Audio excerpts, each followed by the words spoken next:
Welcome to YCamps. My name's Lauren, and we are here today at YMCA Camp Kawaii, located in Waterloo, Ontario. To start today, I'd like to take a moment to acknowledge that today I'm here at Camp Kawaii, situated on the traditional territory of the Neutral, Anishinaabe, and Haudenosaunee peoples.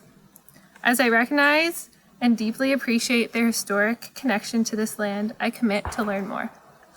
Today we're learning about upcycling. The materials you'll need to make our DIY upcycled wind chime are some paint, a paintbrush, some items found around the house. This can be bells, keys, old washers. You can also use beads, buttons, pretty much anything that you can find around the house or outside.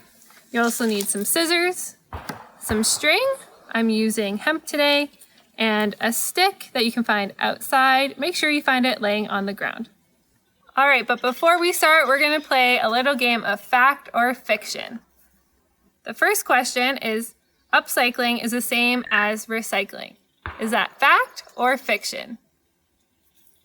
The answer is fiction. Upcycling is similar to recycling because they both create less waste. The difference is that upcycling involves giving something old a new purpose. Both are great for the environment by reducing the production of recycled materials to create new things. Second question. Everyone can upcycle using different items found at home. Fact or fiction? The answer is fact. What is amazing about upcycling is that you can be creative and imaginative to create something brand new using things found at home, from old t-shirts to water jugs, pretty much anything that you might throw away. Okay, so it's time to make our DIY wind chimes. We're gonna start by decorating our stick, so you can grab that and any color of your paint. And this is where you get to be creative in painting any kind of pattern or design on your stick that you like. I decided to go with some kind of stripey look, but you can do whatever you'd like and paint it as little or as much as you want. Once you're done painting, you're gonna wanna make sure you set it aside to dry. And when you're finished, it might look something like this. All right, so once our stick and our items have all dried, it is time to assemble our wind chimes. I'm gonna start by cutting a piece of string about 2 or 3 feet in length. This is going to be your longest piece, which is going to attach to your stick and allow your wind chimes to hang. So just cut your string, and then you're going to tie each end onto either end of your stick. You can do this just by simply tying a knot and then double tying it to make sure it's secure. Or if you've learned any fun or cool knots that you want to try, feel free to use those too. So once you have it on the first end, you'll just do the same on the other end.